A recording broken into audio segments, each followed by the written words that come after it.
방송통신대학교, 줄여서 방통대라고 하죠. 누구나 한 번쯤은 직장인들이 가장 많이 다닌다, 수업은 온라인으로 듣는다, 등록금이 굉장히 싸다 같은 얘기를 들어보셨을 거예요. 그런데 진짜 중요한 건 이거죠. 방통대, 과연 나에게 맞는 선택일까요? 오늘 영상에서는 방통대의 핵심 장점부터 현실, 그리고 방통대 지원 전에 꼭 알아야 되는 꿀팁까지 직접 다녀본 분들의 경험을 토대로 말씀드릴 테니까 영상 집중해주세요.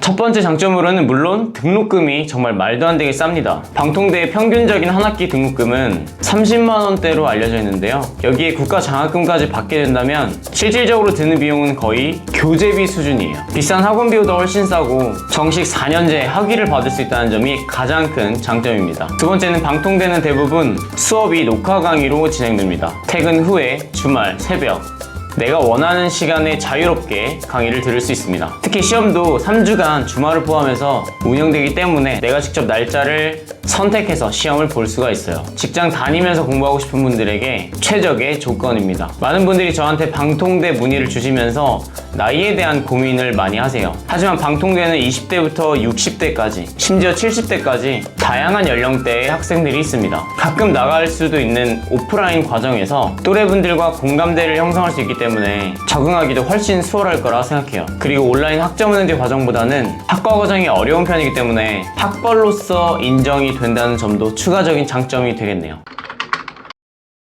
이제부터는 방통대의 현실에 대해서 좀 알려드리려고 합니다. 방통대는 온라인 수업으로 이루어져 있고, 온라인 수업이라고 하면 여러분들이 굉장히 쉽겠지라고 생각을 하시겠지만 오픈북으로 이 모든 게 이루어지지만 온라인 과정에서 가장 어려운 게 방통대 과정이에요. 방통대는 출석 수업, 과제물, 시험까지 모두 정석적으로 운영되고요. F학점을 받으면 당연히 재수강해야 되고 졸업까지 총 30학점을 채워야 되기 때문에 꾸준한 학습 관리가 필수입니다. 방통대의 강의, 즉 교육 콘텐츠의 질은 국가에서 운영하는 만큼 안정적인 대신 일부 과목은 실무성과 트렌드와 굉장히 거리가 있는 경우도 있어요. 그래서 실제로 방통대 강의를 듣고 계신 제 학습자님께서 유튜브 보는 게 훨씬 나아요 라고 얘기하실 정도로 어떤 강의는 질이 좀 떨어진다는 평가를 듣고 있습니다. 모두가 그런 건 아니지만 강의마다 질적 차이가 좀 많은 것으로 확인되고 있고요. 그렇기 때문에 방통대의 강의 내용이 취업과 바로 연결되길 바란다면 취업 실무와 바로 연결되길 기대하지 마시고 실무는 반드시 따로 공부하시길 바랍니다. 제가 말씀드린 것처럼 온라인 학과과정 중에서는 방통대가 가장 학벌로서 인정을 받을 수가 있지만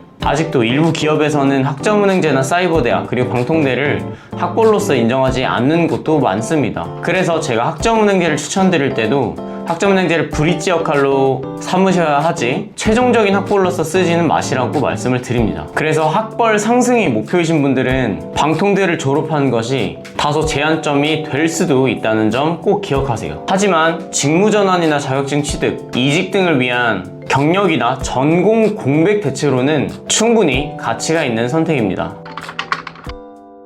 정리를 하자면 이런 분들께는 방통대를 강력 추천하고 있어요. 첫 번째, 직장 병행하면서 학위가 필요한 분. 두 번째, 등록금 부담 없이 공부하고 싶은 분. 세 번째는 사회복지사, 영양사, 그리고 유치원 교사. 이 직업들을 하기 위해서 국가 자격증 취득이 목표이신 분. 그리고 학점은행제를 병행해서 총 2년 만에 졸업을 하고 싶은 분. 말씀드렸던 것처럼 특히 사회복지학과나 유아교육과, 식품영양학과 등은 졸업만으로도 국가 자격증 취득이 가능하기 때문에 실질적으로 굉장히 많은 분들이 편입하고 있고요.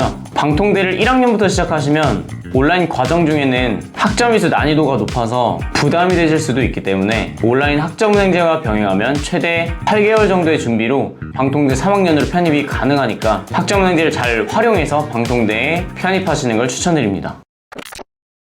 방통대는 어떤 누군가에게는 정말 좋은 기회가 될 수도 있고 누군가에는 낭비가 될 수도 있습니다. 핵심은 나에게 맞는 선택인지 내 목표와 현실을 분명히 아는 것입니다. 오늘 영상에서 방통대의 장점, 현실적인 한계 그리고 추천 대상과 꿀팁까지 알려드렸는데요. 단순히 싸니까, 쉬워 보이니까가 아니라 내가 어떤 목표를 가지고 있고 그 목표를 생각했을 때 방통대가 최선일까? 라는 질문에 스스로 답을 해보시길 바라겠습니다. 관련해서 어려운 부분이 있다면 고정 댓글 참고해서 상담 신청해 주시면 상세하게 알려드리도록 하겠습니다. 저는 또 다음 영상에서 뵙도록 할게요. 학점코치 왕선생이었습니다. 감사합니다.